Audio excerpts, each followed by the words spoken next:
Good morning, everybody. Aujourd'hui, je voudrais vous parler brièvement de la question de savoir si la Wallonie est à la veille de la faillite ou, comme il ne s'agit quand même pas d'une entreprise, en dépit des comparaisons qui sont tentantes, de la cessation de paiement.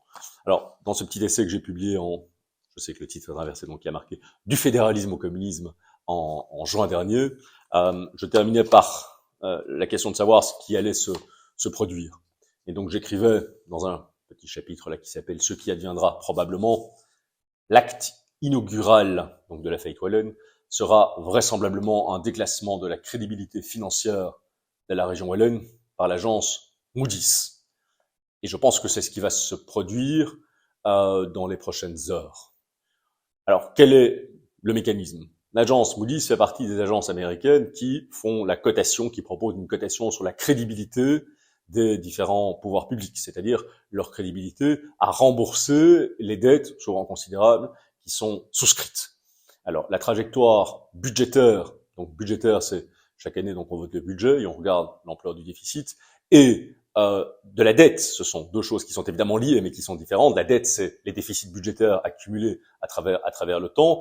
Les trajectoires donc budgétaires et de la dette de la région wallonne, donc en tant que collectivité politique, sont catastrophiques. Quand on prend en compte le fait que la région wallonne est en fait le principal garant également de la dette de ce qu'on appelle la Fédération Wallonie-Bruxelles, qui n'a pas de capacité fiscale propre, mais qui a une dette qui est également en explosion, essentiellement dans le domaine de l'enseignement, eh bien on se rend compte qu'effectivement la trajectoire de la région wallonne est dramatique. Donc une dégradation de la note de la région wallonne par l'agence Moody's est probable. Peut-être qu'elle n'arrivera pas cette fois-ci, peut-être que ce ne sera que la fois prochaine. Il me semble que la probabilité est grande que ce soit déjà le cas maintenant, parce que le contexte, ça dépasse évidemment les mots fiscaux et budgétaires de la seule région wallonne. Le contexte économique et géopolitique global n'est évidemment pas favorable et ne fait que ressortir davantage les errances de la région wallonne depuis un demi-siècle. Rappelons que c'est une chose qui est trop souvent, et que je réexplique vraiment, je crois, de manière assez complète ici, qui est trop souvent oubliée. Historiquement, le fédéralisme culturel et de l'enseignement était une revendication flamande. Donc il y a un demi-siècle maintenant, quand on a commencé la fédéralisation de la Belgique. Historiquement, il n'en est pas moins vrai que le fédéralisme économique est une revendication wallonne. Les Wallons, déjà malheureusement, j'ose le dire, à l'époque dominée par la gauche et par le socialisme, prétendaient qu'en prenant en main leur avenir économique, eh bien, ils géreraient mieux l'économie wallonne.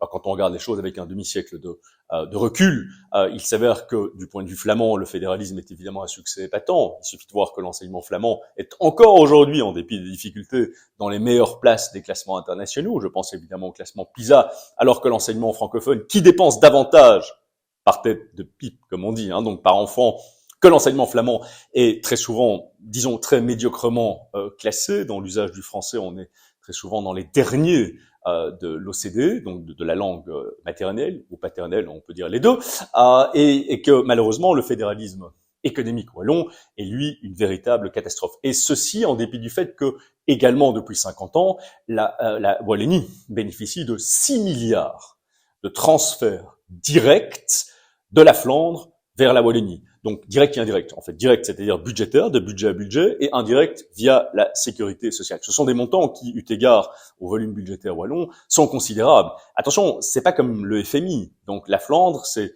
un super FMI pour la Wallonie, c'est-à-dire qu'elle donne cet argent. Elle donne cet argent depuis un demi-siècle, sans aucun espoir de remboursement, et sans qu'aucun remboursement ne soit jamais prévu. En réalité, c'est encore une fois, dans ce petit essai, la thèse que je défendais, je pense que ces transferts financiers, non seulement n'ont jamais amélioré les choses pour la Wallonie, n'ont jamais aidé la Wallonie ou amené la Wallonie à régler ses problèmes, mais que ces transferts sont une grande partie du problème wallon en tant que tel, en déresponsabilisant la Wallonie et en particulier évidemment ses pouvoirs publics.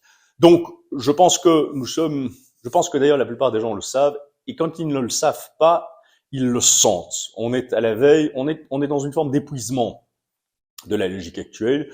On est dans un contexte rendu d'autant plus difficile par évidemment l'extrême vandalisme des écologistes dans le domaine énergétique, c'est-à-dire que des pays comme la France et la Belgique sont maintenant en souffrance, sur la France a un peu d'avance.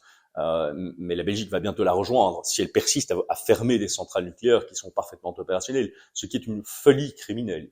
Soyons tout à fait clairs. Donc, ce contexte-là aggrave évidemment toutes les autres difficultés que nous rencontrons, et donc on sent effectivement qu'on arrive à la fin d'une logique.